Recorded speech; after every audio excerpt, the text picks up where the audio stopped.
Bonjour à toi et bienvenue au message lumière de la famille Myriam Bethléem en ce mercredi 10 septembre.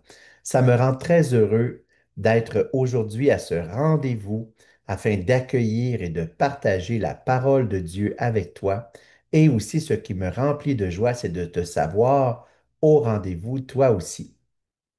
Ce qui me donne également de la joie, c'est le message qui est transmis par l'évangile de la messe d'aujourd'hui, un message qui est tout cousu de miséricorde, de providence de Dieu notre Père.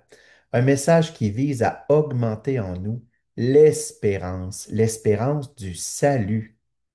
Pendant les dernières semaines, nous avons beaucoup entendu Jésus répéter aux scribes et aux pharisiens, malheureux êtes-vous, hypocrites, vous qui faites semblant, vous qui vous cachez derrière les apparences trompeuses. Mais aujourd'hui, Jésus lui proclame le même message au fond, mais d'une autre façon, avec une promesse de bonheur. Heureux vous les pauvres, car le royaume de Dieu est à vous. Heureux vous qui avez faim maintenant, car vous serez rassasiés. Heureux vous qui pleurez maintenant, car vous rirez. Heureux êtes-vous quand les hommes vous haïssent et vous excluent, quand ils insultent et rejettent votre nom comme méprisable à cause du Fils de l'homme. Ce jour-là, réjouissez-vous, tressaillez de joie, car alors votre récompense est grande dans le ciel. Si ça rend malheureux d'être hypocrite, d'être au fond dans le mensonge, ça rend encore plus heureux, bien sûr, d'être dans la vérité. Et cette vérité que Jésus nous rappelle aujourd'hui, c'est que oui, nous sommes des pauvres, mais des pauvres aimés par Dieu. Nous sommes des affligés, oui, mais des affligés consolés par le Père. Nous sommes parfois des exclus, mais des exclus accueillis par l'amour.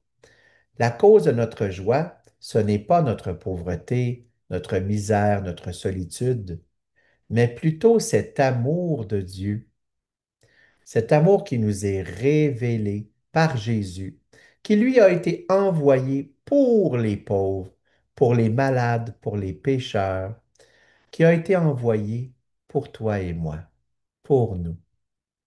La clé pour accueillir ce bonheur qui est promis, hein, heureux êtes-vous, c'est de rejeter l'hypocrisie des apparences et de reconnaître simplement notre être de pauvre en tendant les bras vers le Seigneur dans l'espérance du salut. Nous avons eu dans les 2 dernières semaines, à la famille Myriam, nous avons enregistré de nouveaux petits chants que tu pourras entendre bientôt. Et parmi ceux-ci, il y en a un qui exprime bien cette joie d'être sauvé. C'est basé sur le psaume 126 et on se rappelle la joie du peuple d'Israël après le retour de l'exil. Comment le Seigneur ramène les captifs, comment la miséricorde au fond fait des merveilles pour l'affligé. Tu connais sûrement ce verset. Celui qui sème dans les larmes moissonne en chantant. C'est vraiment un message d'espérance qui passe dans la parole de Dieu aujourd'hui, un message pour toi qui écoutes et qui fait peut-être l'expérience de la pauvreté dans ta santé, dans tes relations avec les autres, des problèmes liés au travail, peut-être l'exil dû à l'insécurité, peut-être le deuil d'un être aimé.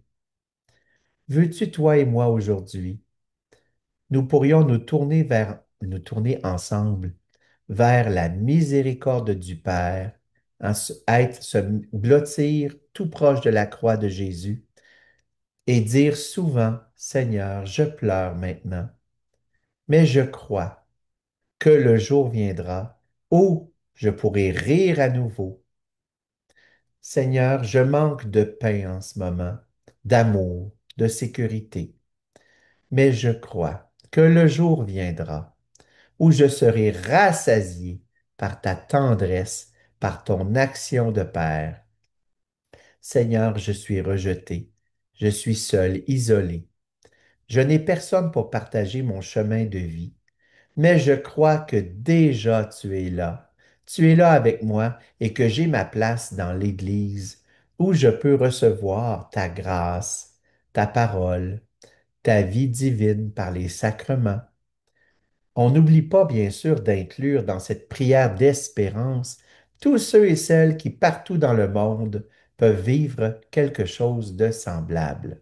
C'est notre mission de suppléance, notre mission d'intercession, rassembler tous ceux qui vivent partout dans le monde quelque chose de semblable, les mettre dans le cœur de Jésus, le cœur du Sauveur, avec espérance, en espérant que le cœur ouvert du Seigneur, et j'en suis sûr, il sera ému par notre acte d'espérance et qu'il va débloquer quelque chose pour faire pleuvoir les bénédictions du Père partout, afin que nous puissions vivre comme dans le psaume de la messe, que nous puissions le dire, chaque jour je te bénirai, Seigneur, je louerai ton nom toujours et à jamais. Il est grand, le Seigneur, hautement loué. À sa grandeur, il n'est pas de limite. Bonne journée d'aujourd'hui dans cette espérance du salut.